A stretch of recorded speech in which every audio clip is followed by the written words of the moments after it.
Hey guys, Trina Belsic here from Passion for Keto. If you're new to my channel, make sure you hit that subscribe button and click the bell so you're notified of all new keto topics. I'll be posting tons of tips and tricks with the ketogenic, low-carb, high-fat lifestyle. And in today's video, I'm actually going to be discussing alcohol and the body's response to ketosis. This is definitely a hot topic with any diet or meal plan, and you want to make sure that you can fit it into your life. But at the same time, you also want to make sure that you can reach your weight loss goals. So which types of alcohol are okay on keto? Whether you're getting ready to celebrate New Year's, the Super Bowl, World Series, or going to a birthday party, you're heading to a wedding, or you're just having an evening drink, I have a few cautionary tips before we go into the particulars of which cocktails are more keto-friendly than others. Cautionary tip number 1. When you're following a ketogenic lifestyle, most people need significantly less alcohol to get intoxicated. So be very careful the first time that you have alcohol when following the keto diet. Because when your body shifts from burning fat for fuel, alcohol is going to affect you quicker and you'll be a lot more sensitive to alcohol. You can basically consider yourself a lightweight again. I mean, that could be a good thing, right? Because when you are drinking alcohol, you're drinking a lot less. But what that also means is that your hangovers can be a lot worse, because in the ketogenic lifestyle alone, it can be dehydrating if you're not drinking enough water. And when you add alcohol to the mix, you have a bad hangover due to the added dehydration effects of the alcohol. So stay hydrated. Cautionary tip number 2. No matter what alcohol you choose to have on the keto diet, alcohol slows ketosis and it stops the fat burning process altogether. When you drink alcohol, your body actually shifts gears and it immediately starts to process the alcohol. Your body considers alcohol to be a toxin and it works to get rid of it first. So if you're having a glass of wine every night or any type of alcohol for that matter, it's going to stall your progress. And if your goal is to lose weight, I recommend that you stick to one night a week if alcohol is really an important aspect of your social life. Now, I'm not talking about an all-day drink fest each week or one night a week or however often you're deciding to have it. I'm talking about having maybe 1 or 2 glasses a night, one day a week. That should be fine. Now, once you've reached your weight loss goals, you can add it into your normal dinner routine or social life if that's something you wish to do, as long as it fits in your macro allowance. Now, I usually have 1 or 2 glasses of wine a week. I just know that it isn't going to help me lose weight, but it's not going to hold me back either. It definitely slows ketosis, but it's way better than eating carbs. And once the alcohol burns through your system, then your body starts to burn fat for fuel again and produce ketones. Cautionary tip number 3. You need to consider whether alcohol reduces your ability to resist non-keto temptations. If you're not new to alcohol, you likely know that alcohol can lower your social inhibitions.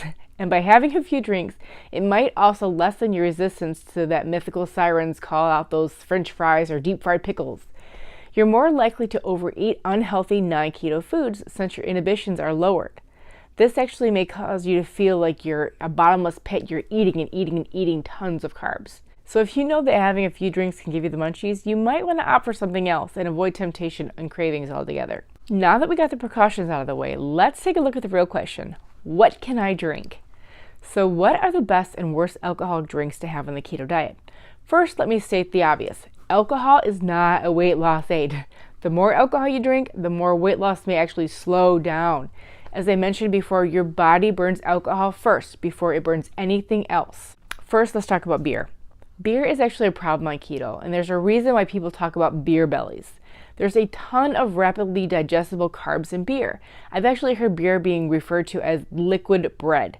For that reason, unfortunately, most beers are a disaster for weight control and should be avoided at all costs on keto. Now, there are a few possible low-carb options for keto if you really want to have beer, but keep in mind, although alcohol tolerance may have decreased, it still may take a few too many low-carb beers to give you that desired effect you're looking for when drinking alcohol, as low-carb beers tend to have watered-down alcohol content also.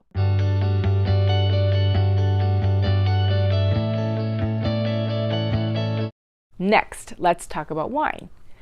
So stick to unsweetened, unflavored champagnes, dry red wines, dry white wines. These are going to be like the lowest carb wines that you can consume. These typically range between 4 or 5 net carbs per glass, and that's a 5-ounce glass. But you have to be very careful. So when you're ordering at a restaurant or bar, you usually have the option of like a 6 or 9-ounce glass of wine. Or if you're at my house, you're probably getting a 12-ounce glass of wine. So I'm just going to be honest here. I like my wine glasses filled to the brim. But just keep the portion sizes in mind when ordering and when you're drinking. Sweet dessert wines, however, contain a lot of sugars and should be avoided at all costs.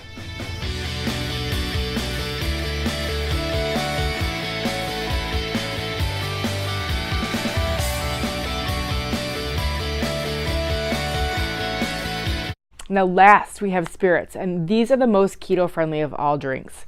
When it comes to spirits, it's pretty straightforward. Pure spirits like whiskey, gin, brandy, cognac, vodka, tequila all contain 0 carbs and they're fine on keto. But the key is that you avoid the sugar-sweetened drinks that you usually add to these. So don't add juice, don't add soft drinks, don't add other sweeteners like a sweet cream. For example, the popular drink gin and tonic, it is full of sugar, 16 grams, which is a common misconception for a lot of folks when they're following keto. So a good alternative would be a vodka and soda water with lime, and that will give you a 0 carb drink. The worst option of all is to mix your alcohol with soda or juice. That would be like drinking a sugar bomb. So let me ask you this. Do you think a vodka and orange juice would be a healthy choice? Wrong. Vodka and orange juice, also known as a screwdriver, gives you a whopping 28 grams of carbs. It's almost as bad as rum and coke, which comes in at 39 grams.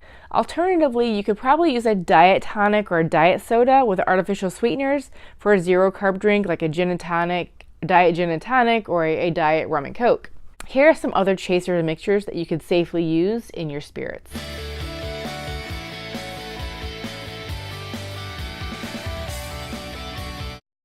Sugar is hidden everywhere. If a bartender adds artificial lime juice or even a simple sugar, you're probably well over 50 grams of carbs in one glass, in one drink. Try to avoid the following popular drinks and mixers, and you'll be a low-carb drinking pro in no time.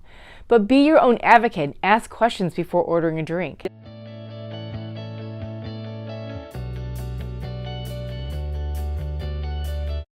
So there you have it, folks. That is a quick overview of the keto-friendly alcohols. But just to recap, as I mentioned earlier, some of the cocktails are considered keto-friendly, but keep in mind all alcohol, regardless of carb content, affects the ketosis process. It's how the body processes the alcohol in the first place. If you maintain a ketogenic lifestyle, your body uses the stored fat for energy. But when alcohol enters your system, your liver will default to using the byproducts of the metabolized alcohol instead of the fat, which means ketosis is slowed way down until all the alcohol has been processed. If you only have a drink occasionally, this probably won't cause any long-term issues, but if you find yourself drinking often during the week or even every weekend, you could slow your fat-burning process way down or actually bring it to a screeching halt. I hope you found this video to be helpful. Give me a thumbs up and leave a comment letting me know which keto-friendly drink you'll be having next. Take care, and I'll talk to you again real soon.